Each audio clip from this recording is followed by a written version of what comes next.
How will we power our future? Can we create a healthy and clean economy? Climate One at the Commonwealth Club is at the forefront of the global debate about energy, economy, and the environment. Bringing together the brightest and most provocative leaders of our time, Climate One is the place where big ideas get heard. With thoughtful and insightful discussions on policy, business, science, and culture, Climate One founder Greg Dalton gets to the heart of the matter. It's our future. It's time to come together. Why does an invisible, life-threatening virus prompt a global emergency, but invisible, life-threatening gases don't? For years, experts have been emphasizing the dangers of unchecked climate change, underscoring the need for bold international action to avoid the worst impacts. Now that is happening for COVID-19. We explore why humans are wired to respond to some fears and emergencies more than others. We'll hear from Peter Atwater, adjunct professor of economics at the College of William and Mary, Susan Clayton, professor of psychology at the College of Wooster, and Robert Frank, economics professor at the Cornell S.C. Johnson College of Business and author of Under the Influence, Putting Peer Pressure to Work. And later in the show, we'll talk about what the spread of coronavirus teaches us about the spread of climate change, COVID-19 and climate, today on Climate One. I'm Greg Dalton, and I've been hosting Climate One conversations here at the Commonwealth Club in San Francisco for more than 12 years, since I went to the Arctic on a global warming expedition. When I'm on this stage, I usually have a live audience in front of me and guests sitting right beside me. Today, we're doing it the way you're probably going about much of your work and social life, on video. Welcome to Climate One. Thanks for joining us, all three of you. Good to see you, Greg. Thank you, Greg. Be here. Well, Susan Clayton, you recently woke up in the middle of the night with a tickle in your throat. Tell us how you felt, what you did, and what you thought. Well, I know what you're getting at, which is that my initial anxiety, I overreacted. I thought, oh no, I have the coronavirus. I'm doomed, essentially. And it took just a second or two for my rational mind to kick in and tell me that was very unlikely. But it's that instinctive reaction that I think explains a lot of the kind of reaction we see among other people as well. And how does the reaction to this virus, which is invisible, how do you see that compared to this gas, carbon pollution, which is also invisible and deadly and harmful in a different way? How do you compare those two, our human responses? Yeah, well, clearly we're responding a lot more strongly to the coronavirus than to climate change. Disease is a lot more immediate, a lot more scary than the idea that we're gradually destroying or harming the atmosphere and the ecosystem. So we definitely respond to that idea that our personal health is compromised. But I also think it's important to recognize that both of these things, because they are invisible, people are kind of relying on, they need to have the situation interpreted for them. So there's a really big role for the social media, for political figures and other people who are prominent and visible to explain to them. In one case, we don't have a lot of people who are very prominent talking about how scary climate change is, but we do have a lot of people talking about how scary COVID-19 is. Peter Atwater, you liken this moment where we have this looming threat, that you liken it to when Hurricane Katrina was barreling down on the Gulf Coast, and there's this big scary thing offshore. It's coming. We can kind of watch it coming our way. How do you compare that Katrina moment to what we've been experiencing with COVID-19? So what you could see was that, particularly from an American perspective, when the virus was contained in China, that was the first narrative that went along with that. There you had an existential threat that was far, far away and really, really not a threat with the view that it was contained. And what I could watch and see was the narratives brought it closer and closer to us in terms of proximity. And one of the things about threats is that our anxiety rises exponentially as threats become closer and closer to us from a perception standpoint. And so you could see the level of anxiety turn to panic as it went from being afar and contained to being near us to now being among us. Right. I mean, I was a reporter in China in the 1980s and studied China and I've heard of pandemics, but at no point when I read about Wuhan did I anticipate that it would come here and to have the impact. And I think maybe I'm ignorant of the science, and some people might feel that way about climate change. Robert Frank, how do you see the way individuals are responding to these distant threats and very different invisible threats? Well, I think Susan hit it on the head with the distinction between what seems like a distant threat on the one hand. That's the way many people view the climate threat, and the virus threat, which is really quite immediate. I mean, you have 2 weeks from the time you're exposed to it to the moment you might be faced with a genuine threat to your life. And what we know is that people are just not very good at reckoning how to deal with threats that seem distant many years into the future. There's some interesting work by an economist at UCLA, Hal Hershfield. He shows people pictures of themselves that are digitally altered to simulate what they would look like at age 80 or so. And after having had a chance to study the image of yourself at age 80, people become much more future oriented in little experiments that he asks them to make choices between now and later.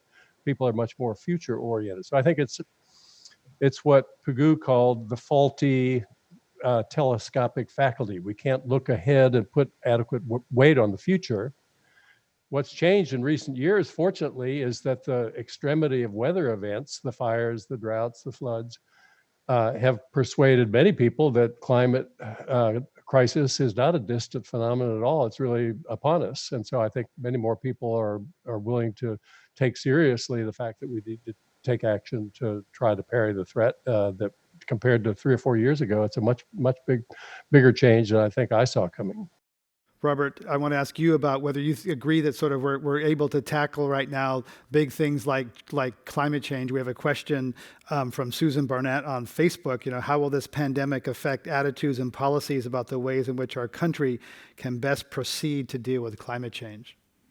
I think a lot of the resistance to taking action about climate change is rooted in the fact that it will be very expensive to really make a meaningful dent in the problem. And what this crisis with the coronavirus will have illustrated is that when we need to do something, cost is literally no object. If we must do something, we can do it. We're an incredibly wealthy country. The evidence from the very large and contentious literature on the determinants of human happiness suggests that beyond a certain point, and it's one we've long since passed in this country and in most of the West, further increases in most forms of private consumption don't really have any real impact other than to raise the bar that defines what we feel we need. I was a Peace Corps volunteer in Nepal. I lived in a 2-room house with no running water, no electricity. It never felt for a moment inadequate. If I lived in that house here, I'd be dismayed. I wouldn't want people to know where I lived. I'd be ashamed. The context matters enormously. Everybody wants to succeed. Succeeding is just a purely relative construct. To succeed means to do well relative to some norm. And if we needed to come up with literally $2, $3, $4 trillion a year to deal with a threat, we could do that without anybody having to make any enduring sacrifice at all. The level of consumption would grow less quickly or would decline slightly for the people at the top of the ladder, and that would not be any hardship at all for them to adjust to. In the Great Recession, in the stimulus package, there was a lot of money for renewable energy, that sort of thing. But then when the economy tanked, all of a sudden that appetite, we can't afford to get off fossil fuels now. It'll cost too much. We are in a recession now. It is going to be bad. Morgan Stanley said this recently. They predicted that could be 13% unemployment, 30% drop in GDP in 1 quarter. This is bad. It's going to be bad. Does that mean that America's appetite for going green is going to be decimated? I think when we're in a period of slump, the appetite for spending on all manner of things gets decimated. The social progress that societies have made has most often come during periods of high economic growth rather than low economic growth. And I think that's been an issue in the climate movement. Many people say we've got to learn to live without growth in order to save the climate. But I think that's probably not the right way to frame the issue. What we know is that it's only growth in certain kinds of things that are damaging. And we really do have the policy levers to encourage growth in non-harmful activities and services and restrain growth in the ones that really cause harm, and have overall a healthy rate of economic growth, which we know politically makes it much more likely that societies will spend the money that they need to make real social and economic change with respect to climate or any other goal that we're trying to achieve. We have a question from Sean Adderley on YouTube. Will the COVID-19 pandemic lead to more people working remotely permanently? That ends up reducing pollution by eliminating commuting. So perhaps there could be some behavioral changes here, Susan Clayton, that might stick and reduce carbon impacts. Absolutely. And I wanted to take a bit more optimistic viewpoint, partly because that's something I just try to do in general. That one thing that happens in times of a recession is usually that carbon emissions drop dramatically. And so I think that there will be, there's already going to be probably some immediate benefits there. And in the slightly longer term, people will get used to doing things differently. I think when you have this kind of, we're at kind of a transition point, and so it will encourage people to rethink some things that they might not be willing to rethink if the economy was just purring along the way it had been. And that one in particular, I think, I'm guessing, but so many people have had to get used to virtual meetings, virtual business meetings, virtual travel. I think a lot of that will stick, and it might help a lot of business practices to become more efficient in that way. Peter Atwater, you write about how, or talk about how there's episodes of repetition. If this is viewed as a one-time random thing and it goes away and we get through it, that's different than something that repeats, like a hurricane after hurricane after hurricane. So how do you think about how much this behavioral and social change from this COVID crisis will stick? So I think the lasting unknown question today is, as we handle this crisis, have people been traumatized by this? That perception that it could happen again. There's a lot of discussion that we will need a vaccine in order for the population to calm down about the potential risk of another pandemic sometime soon. So I think that vulnerability here with respect to the outbreak is going to be very important. Do we look at this as a one-time event, in which case we'll treat it as a shock, or is there some lingering sense that it could happen again? And there the impact could be quite profound, from people changing their consumption habits in terms of how much do you stockpile in your pantry? What are our expectations for businesses, for supermarkets, in terms of what is kept on the shelves? So there's the potential for profound change as we consider where we were vulnerable coming into this crisis. Robert Frank, we're seeing a stress on one system right now, healthcare system, financial system. But think about climate change. Scientists tell us there could be multiple cascading system stresses and failures: food, water, et cetera. So how do you think about that, and what the economic implications of what we're seeing right now as a big stress, and add on floods in the Midwest this winter? These things could really cascade. Yeah, and I think the fact of all of those threats being so vivid and so visible now, really, you have to think about that as a possible opportunity. Very, very seldom does any really big change occur except in the wake of some sort of crisis or another. The Great Depression, for example, was not solved by the programs that FDR adopted, the WPA, the CCC. Those helped, but we didn't really get out of the Great Depression until the massive mobilization that we undertook during World War II. And I think once we're in the midst of the downturn that's coming in the wake of this coronavirus disruption, we're going to be in a depression that may even be much more serious and long-lasting in threat, at least, than the one we faced in the Great Depression. And that's really an opportunity to mobilize, to undertake the kind of public investments that we really need to take if we're to have any realistic hope of parrying the climate threat. Both COVID-19 and the climate crisis have global reach and visible perpetrators and require aggressive early action for containment. But while an infectious disease is acute and deeply personal, the impacts of a changing climate are systemic and indirect. Scientists point out that the coronavirus family, which includes COVID-19 and SARS, originated as an animal disease that can be passed along to people. With increased human development encroaching deep into natural lands, should communities be preparing for more pandemics?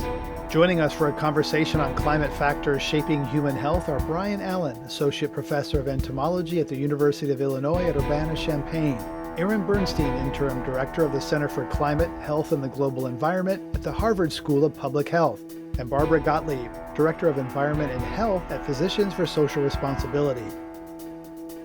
Ari Bernstein, you said that climate and COVID-19 are bringing forward some fundamental truths that we're having a hard time staring out. Can you explain what you mean by that?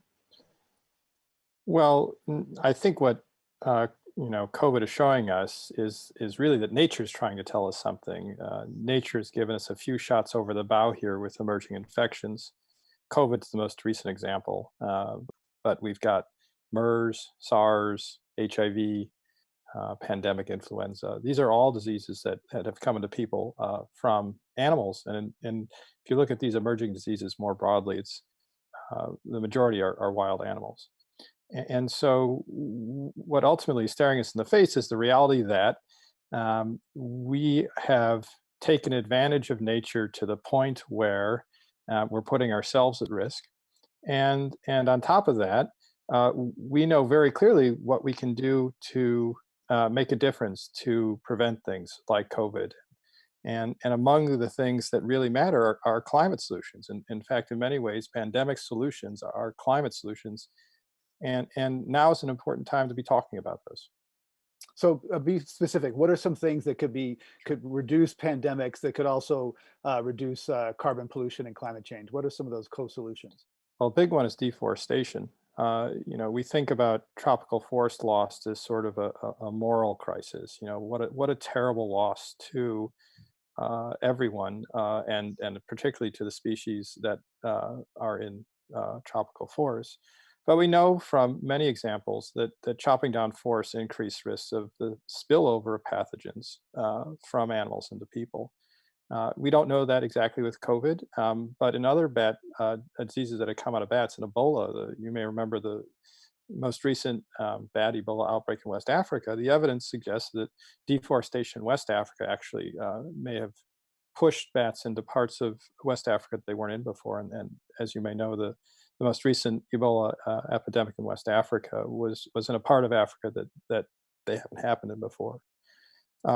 And so, preventing deforestation is a climate solution. Preventing deforestation is also a solution to prevent disease emergence. That's going to bring humans in contact with species and disease. It sounds like more people, more food, more land, more disease. What can be done about that? Is Brian Allen? Yeah, and further compounding the issue is that some of the land we're currently using for agriculture may become less suitable for production as well under climate change. So not only will we need more land to feed a growing human population, but some of what is currently being used may become vulnerable to climate shocks. It's going to be an issue that is going to intersect with infectious disease emergence, because we've seen a pattern where development of natural areas, typically for agricultural production, but also for timber extraction, harvesting of other natural resources, creates inroads into those areas that facilitate human-wildlife interaction. And so, for example, in Central Africa, logging creates roads that allows hunters access to areas that were previously inaccessible. They hunt wildlife for not only for subsistence consumption, but also for a global wildlife trade. And those are the contacts between humans and animals that keep disease biologists up at night, because those are the best opportunities for spillover events to occur. So you have humans hunting wildlife, coming in direct contact with the animals, butchering and consuming them. We think historically this is the way many infectious diseases have entered into the human population. HIV likely got its start through human consumption of non-human primates. Historical Ebola outbreaks likely followed a similar pathway. So not only do you have this issue of loss of natural area to agriculture, but it also creates more opportunities for humans to come in contact with wildlife than they had before. Interventions will require, regulation, try to enforce laws against wildlife consumption and wildlife hunting, but also, culturally sensitive approaches that take into account that the reasons people are hunting bushmeat could be driven by lack of economic opportunity and lack of alternative sources of protein. And so try to address the actual problem that's leading to these behaviors in the first place.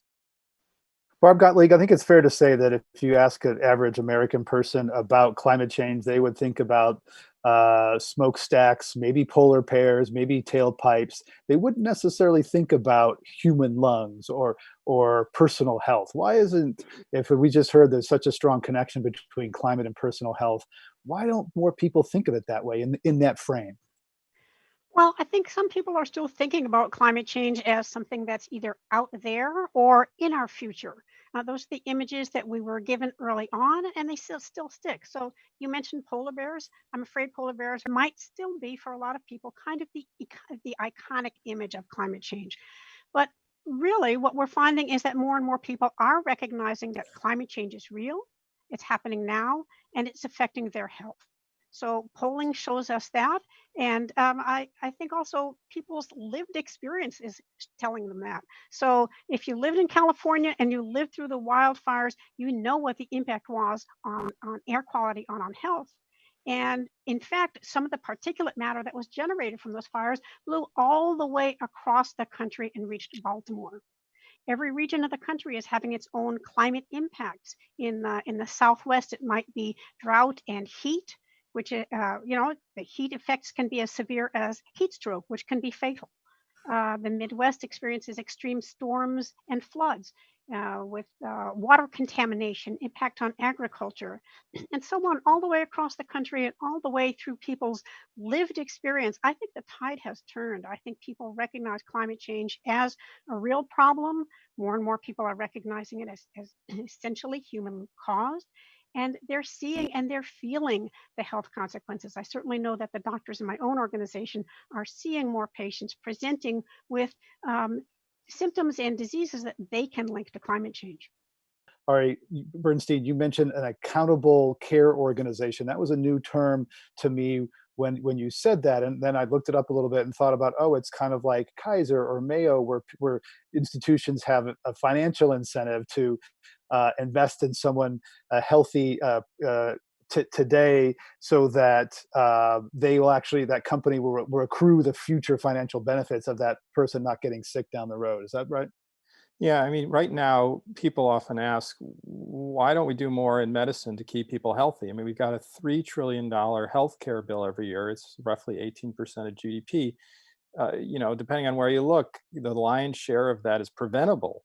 Why don't we prevent all this disease and use a couple $1 trillion to do stuff we actually want to do, like give our kids an education? And the honest answer is doctors aren't incentivized mostly to keep people from getting sick.